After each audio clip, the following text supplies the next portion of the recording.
So, hello friends. So, I'll be talking about this diagnostic challenges in ICU. It's a training tutorials. So, it's a very small video just to take you through the case presentation and the diagnostic challenges. So, this was a 70-year-old male admitted as a referral from one of the hospitals nearby who came with 3 days history of constipation and abdominal distension. So, there was an enema given in this referral hospital, following which he had a progressive worsening of shortness of breath. So these were the symptoms that he came to ICU with. So when he came to our ICU emergency, he was profoundly hypoxemic, saturating at 80% on room air. And this was his X-ray.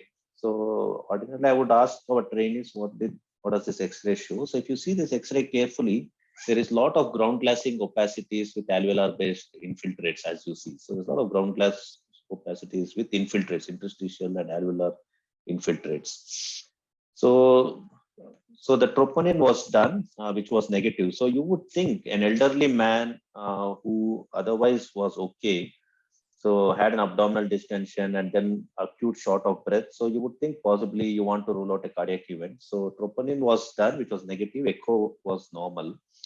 So the routine investigations, you see the creatinine was slightly on upper limit of normal, 1.35. Liver enzymes were slightly elevated.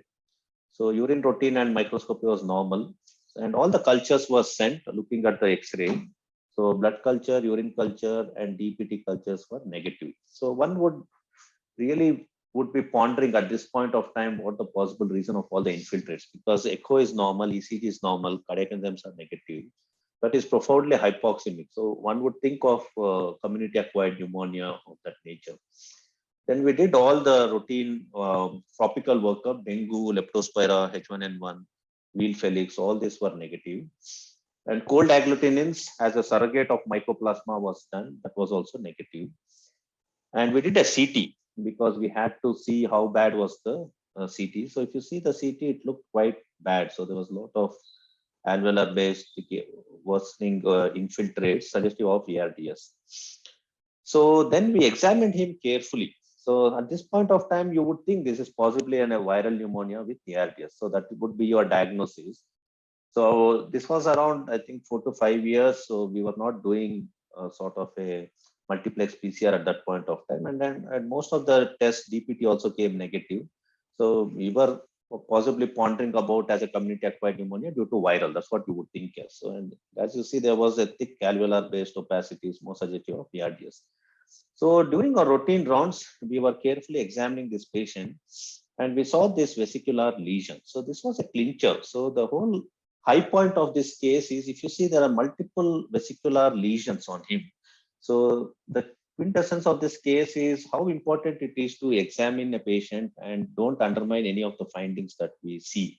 So we found this vesicular lesion, and then immediately it struck to us that this looks like possibly a varicella, and we got a Zank smear. So these were all the vesicular lesions that this patient had. So he was on a ventilator requiring very high FiO2. So we did a Zank smear because it was a vesicular lesion.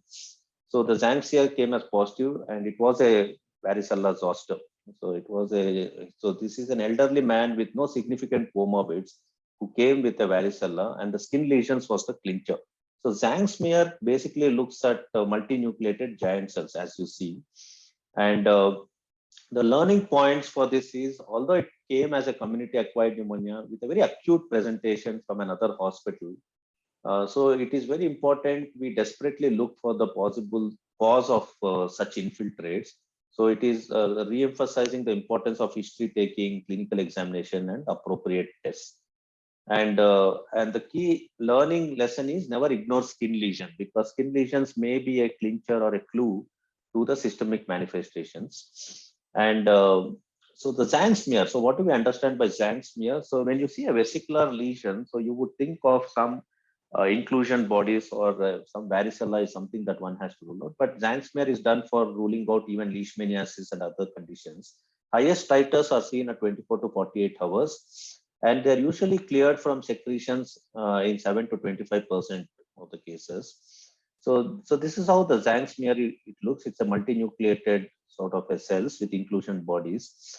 the main limitation of Zangsper is you need to have an expert microbiologist who can do that. So as soon as we saw the skin lesions in this patient, we called our microbiology, and the microbiologist came to ICU and did a smear. So basically, you take off the roof of the lesion, and a smear is made on the bedside, and the smear is looked in microscopy for these multinucleated cells, multinucleated giant cells with inclusion bodies.